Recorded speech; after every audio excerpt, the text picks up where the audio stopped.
గగనంలో వెలిగే తారయే భూమిలో తిరిగే ఒక సింహమై గర్జించనులే జనసేనగా ప్రజల కోసమే.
జనసేనకు బలమై నూటిలవరా పదపదరా ఓటయ్యరా జనసేననే గెలిపించరా.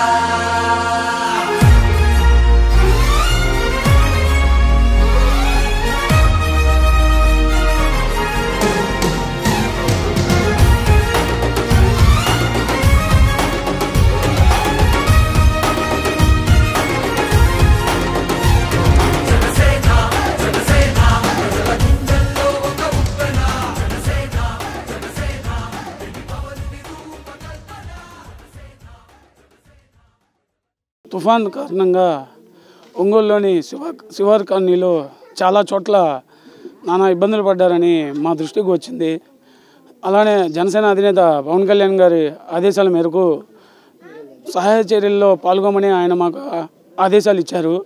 వెంటనే ప్రకాశం జిల్లా జనసేన పార్టీ అధ్యక్షులు షేక్ రియాజ్ గారి సూచనల మేరకు నిన్న కొన్ని ప్రాంతాల్లో మేము ఫుడ్ డొనేట్ చేయడం జరిగింది. వాళ్ళకి మా వంతు సహాయం చేయడం జరిగింది. అలానే ఈరోజు మన 16వ డివిజన్ దత్తాత్రేయ కాలనీలో మన గ్రామ పెద్ద గారి ఆహ్వానం మేరకు వచ్చి జనసేన పార్టీ తరఫున దండూరి వెంకటేశ్వర్లు గారి లాయర్ గారి సహకారంతో ఈరోజు వాళ్ళకి ఫుడ్ అందజేయడం జరిగింది. మీడియా ముఖంగా ఇటీవల జనచైతన్య యాత్రలో భాగంగా ఈ ప్రాంతంలో మేము పర్యటించాము. ఖచ్చితంగా వాళ్ళకు భరోసా ఇచ్చాము. ఇన్నాళ్ళు అందరికీ ఒక అవకాశం ఇచ్చారు, మాకు కూడా ఒక అవకాశం ఇవ్వండి అంటే మనస్ఫూర్తిగా తప్పకుండా మేము పెద్దలందరూ గ్రామ పెద్ద గారు కానీ మిగతా వాళ్ళు కానీ మేము మా వంతు దత్తాత్రేయ కాలనీ పెద్ద గ్రామ పెద్ద గారు ఈయన అందరూ లక్ష్మీ గారు ఇలా ఈయన కానీ ఇలా అందరూ మహిళలు కానీ పిల్లలు కానీ తప్పకుండా ఆయనకు మీకంటూ అండగా ఉంటా ఉన్నారు. అందులో భాగంగా ఈరోజు మేము ఉన్నాం. వీళ్ళకి మేము హామీ ఇస్తున్నాం, మీకు ఏ కష్టం వచ్చినా మా వంతు ఖచ్చితంగా మా స్థాయిలో చేస్తామని, మీరు కూడా మంచి చేసే వాళ్ళని ఒక్కసారి ఆలోచించి మాకు అండగా నిలుస్తారని, మీకు సేవ చేయడమే మా కళ్యాణ్ గారు నేర్పారు. అందులో భాగంగానే ఇవి ఎక్కడైనా కానీ అటు కరోనాలో కూడా ఒంగోలు జనసేన పార్టీ ప్రజలకు అండగా నిలబడింది. అటు ప్రజా సమస్యల మీద పోరాడుతుంది. మీరు గమనిస్తే ఇంకొన్ని పార్టీలు కూడా ప్రశ్నించలేని కూడా జనసేన పార్టీ ప్రశ్నిస్తుంది. ఒంగోలు నగర ప్రజానీకానికి ఒక విజ్ఞప్తి, ఖచ్చితంగా ఇన్నాళ్ళు అందరికీ అవకాశం ఇచ్చారు, ఆయనకి ఒక్క అవకాశం ఇవ్వండి.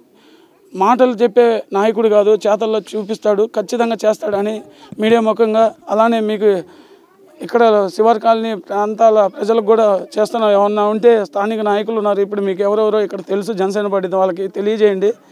తప్పకుండా అటు ఇటుగా ఖచ్చితంగా మీకు ఏదైనా సహాయం చేయడానికి మేము సిద్ధంగా ఉన్నామని తెలియజేస్తాం. మిచాంగ్ తుఫాను కారణంగా ఒంగోలు నగరంలో కొన్ని శివారు ప్రాంతాల్లో కొన్ని ఏరియాలు నీట మునగడం జరిగింది. ఇది కేవలం అధికారుల నిర్లక్ష్యం మాత్రమే. అదే వాళ్ళకి రోడ్లు వేసి అన్ని వసతులు కల్పించుంటే ఈరోజు ఈ పరిస్థితి వచ్చేది కాదు. అధికారంలో ఉండి కూడా ఎటువంటి పనులు చేయకుండా ఆ ఒంగోలుని అభివృద్ధి లేకుండా చిన్న వర్షం పడినా మునిగిపోయి వాళ్ళు తిండికి తిప్పలకి అలా ఇబ్బందులు పడే పరిస్థితులు ఇప్పుడున్న ప్రభుత్వం కల్పిస్తుంది. దీనికి మా వంతు సహాయంగా వాళ్ళకి, మేము అధికారంలో లేము కాబట్టి ఇవన్నీ చేయలేము, కానీ మా వంతు సహాయం వాళ్ళకి ఫుడ్ తీసుకొచ్చి ఇవ్వడం జరిగింది. నిన్న జాషువా కాలనీలో కూడా నీళ్ళు వచ్చేసి వాళ్ళ ఇంటి ముందు మోకాళ్ళ లోతులో నీళ్లతోటి చాలా ఇబ్బందులు పడుతున్నారు. వాళ్ళని కూడా నిన్న పరామర్శించి వాళ్ళకి ఫుడ్ ఇవ్వడం జరిగింది. మా వంతు చేయగలిగింది మేము చేస్తున్నాం. ఖచ్చితంగా అధికారం ఇస్తే ఇలాంటివి పరిస్థితి ఎవరు వచ్చి సహాయం చేయకుండా మీకు మీరే ఇబ్బందులు లేకుండా గడిపే పరిస్థితి ఖచ్చితంగా జనసేన పార్టీ అధికారంలోకి వస్తేనే జరిగిద్ది. ఖచ్చితంగా ప్రజలు ఇదంతా గుర్తుపెట్టుకొని ఈసారి జనసేన పార్టీకి అవకాశం ఇస్తారని మేము కోరుకుంటున్నాం. మాది దత్తాత్రేయ కాలనీ, 150 ఇళ్ళున్నాయి మాది. మా గత 20 ఏళ్ల నుంచి మా లక్ష్మయ్య గారి ఆధ్వర్యంలో మేము ఇల్లు వేసుకొని ఇక్కడే ఉంటున్నాము. కానీ ప్రభుత్వం వారు మాకు ఏ సహాయం చేయలేదు, సరిగ్గా కనీసం పట్టించుకోలేదు. పాపం లక్ష్మయ్య గారు తిరిగి ఆయనకి బీపీ షుగర్ కూడా వచ్చేసింది అండి. పాపం ఈనాడు కానీ కరెక్ట్గా మాట కూడా సరిగ్గా రావట్లే ఆయనకి. ఈ తిరగటం వల్ల టెన్షన్ వల్ల ఒకసారి పడిపోయి కూడా ఆయన తీసుకొచ్చి పెట్టుకున్నామయ్యా. మీ ప్రభుత్వం వారు ఈ సంవత్సరం ఈ జనసేన తప్పక రావాలని, మా దత్తాత్రేయ స్వామి గుడిలో కొబ్బరికాయ కొట్టాలని మీరు అందరూ వచ్చి ఎట్నే వచ్చి మా లక్ష్మయ్య గారిని మమ్మల్ని దీవించి మా కాలనీని పట్టాలు ఇళ్ళు అన్నీ ఇవ్వాలని కోరుకుంటూ, జనసేన వారు ఈరోజు మా తుఫాను సందర్భంగా మా కాలనీకి వచ్చి అందరికీ అన్నదానం చేశారు. వాళ్ళకు వేల వందనాలు.